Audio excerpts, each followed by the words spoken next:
In our previous videos about vectors, we've talked about any single vector at a time. So we've talked about the magnitude and direction of the vector. So the length and angle.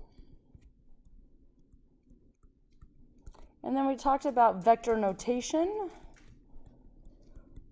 which is in terms of their x and y components.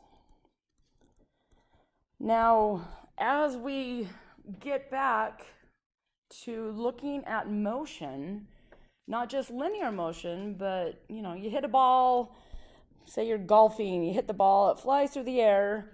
We want to be able to talk about this motion that has both horizontal and vertical movement going on at the same time. To do this, we need to be able to add our vectors or potentially subtract vectors, and that's what this video is going to focus on. I've chosen the background to be a grid because on this particular video, I'm going to focus on just drawing the picture to represent addition, and in the next video, I'll walk through the mathematical steps of doing so. So let's say I have a vector that looks like this. The length of it, well, the easiest way on the grid to get to length, we can go to the right. Let's just call these steps 1, 2, 3, 4, 5, 6. So this would have a length of 6. Going up, 1, 2, 3, 4, 5, 6, 7. The Pythagorean theorem, of course, we could get the magnitude. Magnitude would be the length of the hypotenuse and the angle. Remember, the x component and y components always meet at a right angle. So I just want to call this vector A. Let's say we have another vector that points straight up. And it points up 1, 2, 3, 4, 5, 6, 7, 8 boxes. So I'm just going to use 8 to represent that. I'm going to call this vector B.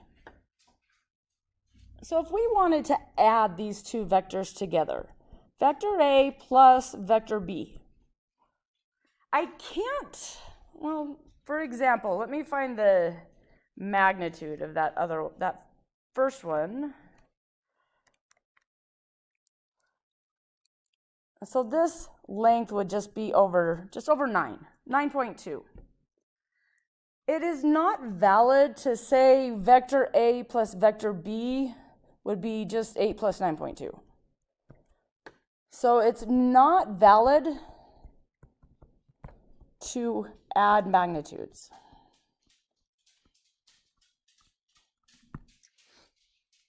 Well, unless the vectors point in exactly the same directions. The same angle. Then technically we could do that. But ultimately, what we mean by adding our vectors together, if I draw my vector A, and then I draw in my vector B, I don't know that I did that exactly right.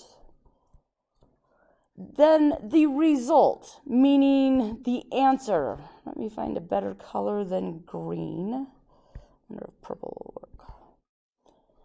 The result or the answer looks like this. We call this a resultant vector. Result, it means the answer. This final arrow represents what the vector A plus the vector B looks like. Now, just again, I didn't talk out the steps I just went through. I drew in vector A. Then, where I ended vector A, I drew in vector B.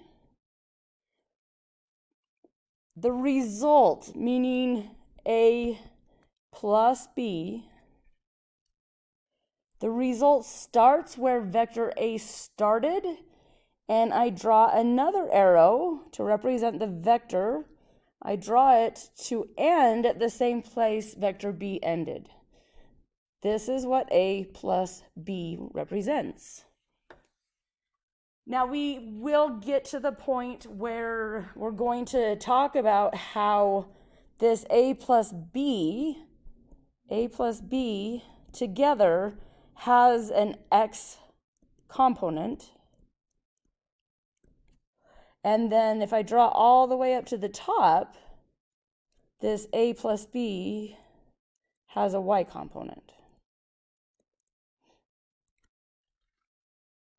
In terms of a picture, it's hopefully fairly obvious that the length of this A plus B is not 8 plus 9.2. It's not 17.2. And the reason for that is because vector A and vector B are at different angles. And so ultimately, what determines the X component of our answer depends upon the X components of the individual vectors we're adding together. So we have an X component of A right here, but there's no X component of B. And that's why the answer, the result of A plus B's, the X component, equals only the X component of A, because there was no X component of B. If we look at this Y component of AB, we can see that A has a Y component that points up, and then B starts where that Y component of A started and accounts for and continues the length of B. So this entire thing is the Y component of A plus B, the result of them added together. When we look at solving and finding answers symbolically together, we always want to write our vectors in terms of their components. If you happen to remember from trig, law of sines, law of cosines, we could technically come back to this original triangle before I drew the overall X and Y in.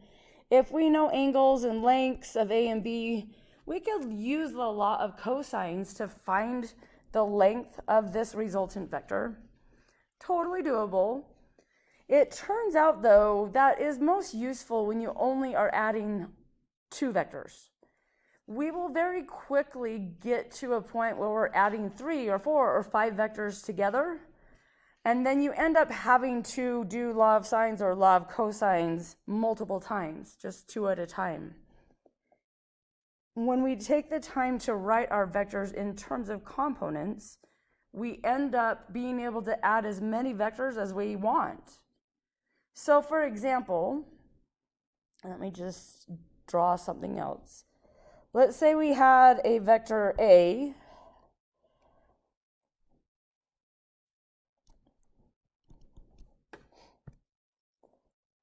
a vector B, and a vector C. If I wanted to find the result of adding these 3 vectors together, so vector A plus vector B plus vector C. In my picture, I draw my vector A. Actually, let me see if I can just grab that. Sweet. Okay, maybe not. So I'll do my best to replicate vector A.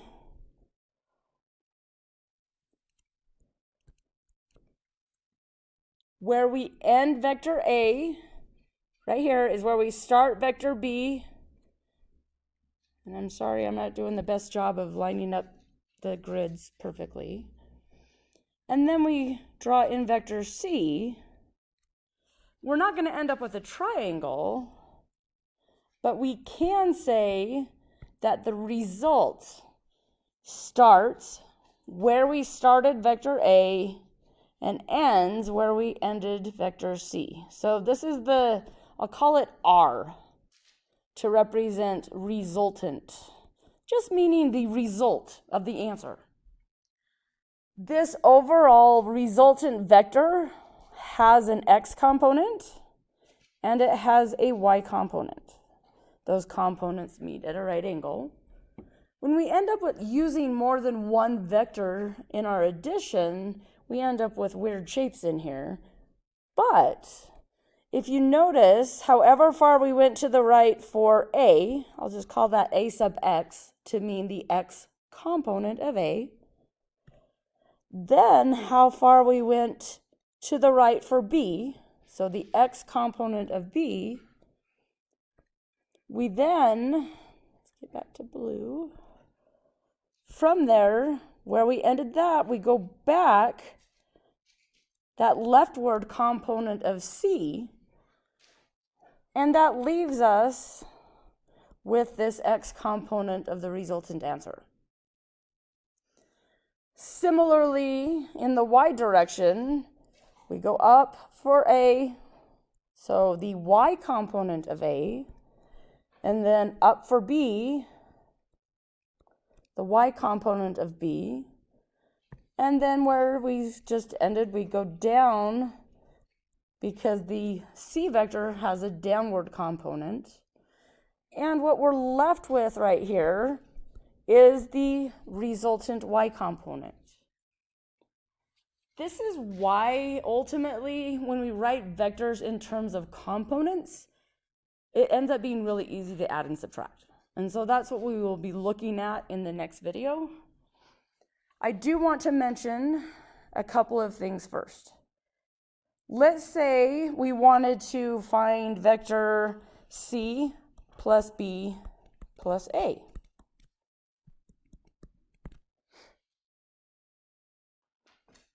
So same three vectors that we just used, but now it's asking us for a different order. So we're going down for C, down into the left, up, that's a little too steep, up and to the right for B, and then up for A. That's wrong.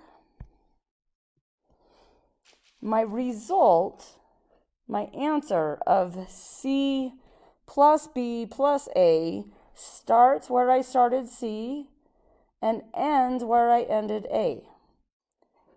Now, I did not draw this correctly to scale, but notice we're getting the same answer. The order of addition, when we're talking vectors, doesn't matter. We can add these three vectors in any order we want, and we will end up with the same result.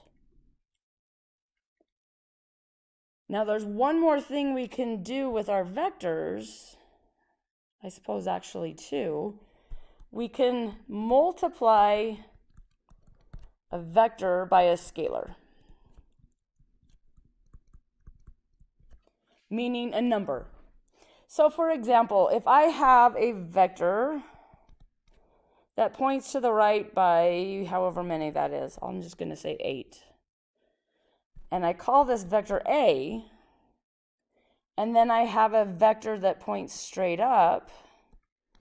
I'll just say that's 6. I'm not being very careful. I know already to take just A plus B. I draw A, and then I draw B. And my result, my answer, starts where I started, so vector A, and ends where I ended, vector B. But suppose instead of A plus B, I wanted to take 2A minus 3B. So 2 is a scalar. The negative 3 also is a scalar. So 2A means to make A twice as long. So instead of 8, A now points still to the right, but it points to the right by 16 instead of 8. So multiplying a vector by a scalar just makes it longer. Now what happens here, the 3 itself is going to make us draw B 3 times as long. But what about the minus sign? When we subtract from a vector, if you remember when we were talking about velocity, if I have a velocity vector but my acceleration's in the opposite direction, we take off and our velocity is shorter by that amount every second. When we subtract this minus 3b, it means instead of drawing b pointing upwards, we're going to draw it in exactly the opposite direction. So we would draw down 3 times 6, so 18. This represents minus 3b. The minus sign means the opposite direction. The 3 means 3 times bigger. So our result, the vector that represents 2a minus 3b, we start it where we started drawing the vectors. I drew 2a first, so I start my result where I started drawing 2a. Oops.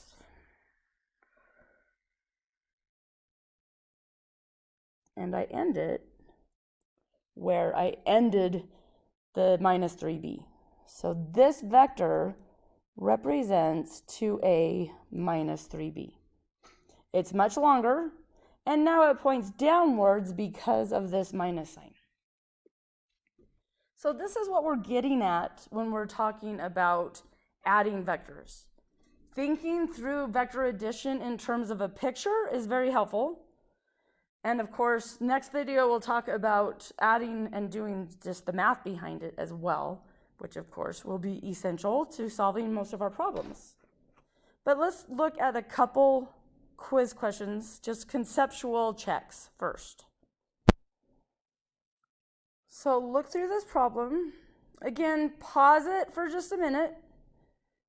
Determine what you think the answer is, and then watch the solution.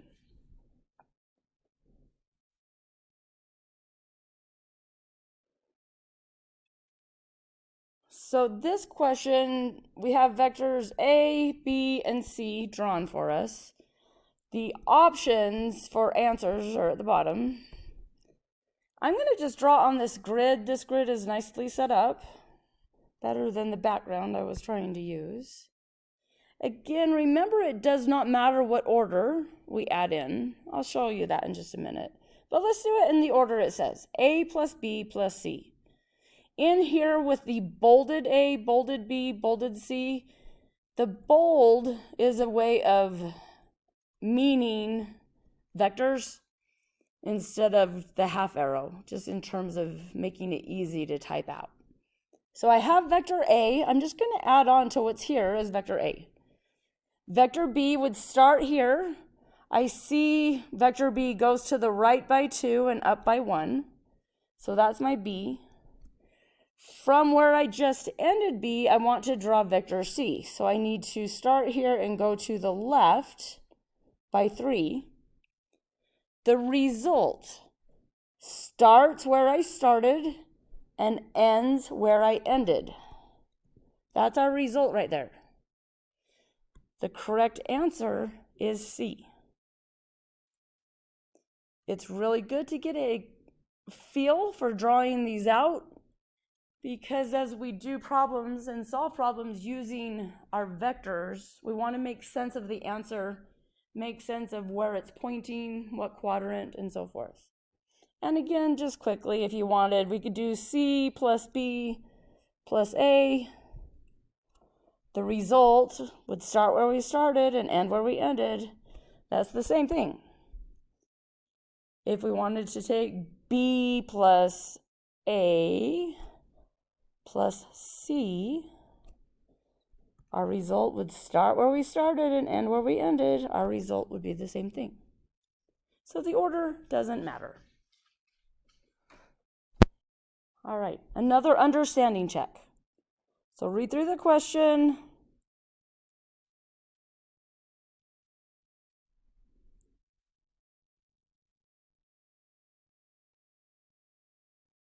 So our vectors we're working with right here are A plus B.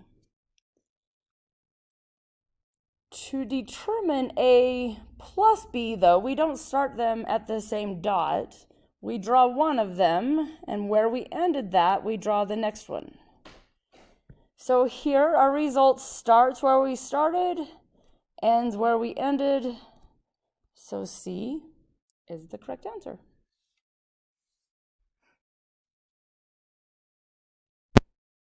One last knowledge check here. The picture's the same, but we're asking a different question. So go ahead and pause and determine your answer, and then listen for the solution.